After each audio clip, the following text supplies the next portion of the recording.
Hey guys, Louie here, and I got home a little bit early today, so I thought I'd make a quick video about the drop in the metals market and other opportunities and U.S. Mint offerings that are coming up. So I'll get through it pretty fast. Come on along and let's catch up together. And I wonder what you think about this crazy sell-off we had. What I was able to determine was that we had the strong labor report, which is just people going back to work. It's not new jobs or anything, but that certainly put a damper into metals on Friday, and then the Asian markets opened up, and apparently there was a big downdraft there. And a lot of stops were busted. Somebody was liquidating gold, is what I heard, and stop on margin calls, and stops were busted, and that just pushed it. That was a stampede to the bottom there. But I think that is more of an aberration. I don't think the metal should have gone that low.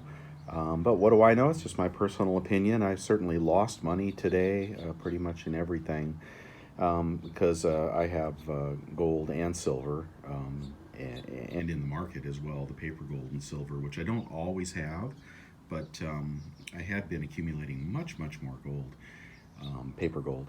Anyway, yeah, that was terrible today. We'll have to see how well we recover. Of course, Bitcoin doing a victory dance and looks to be bullish again. So that looked to be about the only thing that was going up, which is not the thing that I want. There are only maybe three things in this world that protect you. And I would say, the top three on my list, aside from firearms, would be gold, silver, and real estate. All right, when you own those three things and you have those three things in your possession, you can really weather almost any storm.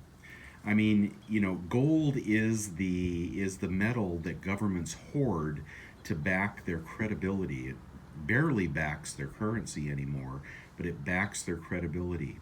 And silver is, definitely related to gold. As you know, it carried a 15 to 1 factor, when in 1792 when they established the mint.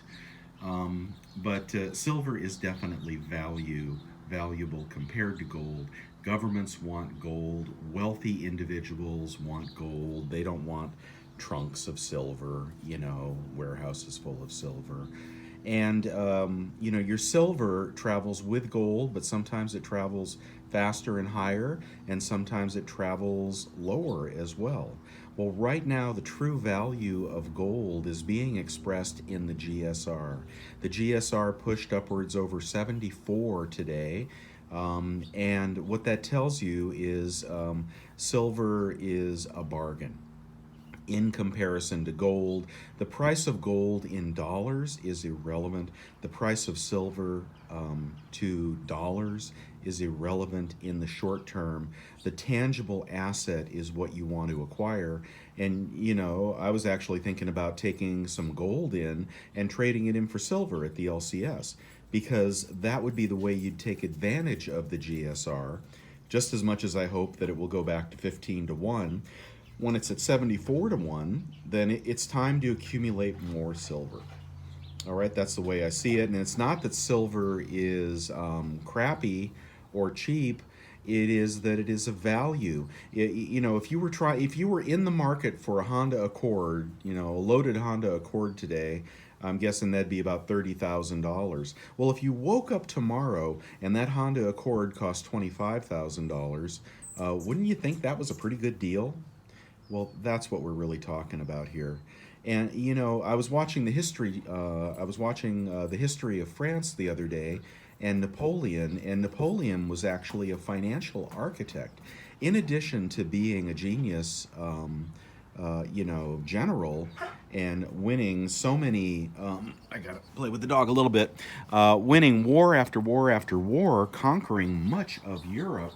The one thing that he was sure to do was to always confiscate the gold and repatriate the gold, because France had gone astray on a fiat system, just like the United States had, and you know, France was in chaos and he brought order. But one of the things he did, in addition to, you know, building back, you know, French unity, was he reestablished the gold standard. The gold standard where a piece of fiat is backed by a piece of gold. And there isn't any ratio to it, and there isn't anything fractional about it. And that brought France back into prosperity long after Napoleon was gone. So, you know, precious metals are the anchor to the system. And when they go on sale, we should not be sad. I mean, I wish my stack was worth as much as it was worth a few months ago, but nonetheless, it is still my stack and it's not going anywhere. All right, let's talk a little bit about the offerings coming up from the U.S. Mint. Tomorrow, Tuesday, we have got the Peace Dollar and the Philadelphia Morgan. I think the Peace Dollar is going to be in such high demand because, you know, there are literally 1/5 as many Peace Dollars being offered as there are Morgans. And therefore, I think only about 1 out of 5 people are going to get these Peace Dollars, and you'll be stuck trying to get them in the aftermarket. Looks to me to be about a triple. That's what I would guess that you'll probably make. So that's a good deal. I'm definitely going to do that. I'm not even going to bother with the Philadelphias. Just going to put the Peace Dollar in my bag, and try to check out. If I can swing back around, if I'm so lucky, I'll pick up the Morgan on the way around. Then 2 days after that, we have the San Francisco American Eagle Proof, which looks like another winner, at least upwards to $120 to $140 at the current time. And unlike the Peace Dollar, you'll actually get it in a few days. So I think that is a winner as well. And then we've got another military medal coming up. So anyway, that's all looking very good. And while we're losing money on our stack, at least we can be making a little bit money on collector coins. Right? Right, Bonnie? All she cares about is that ball. All right, you guys have a wonderful evening. Louis out.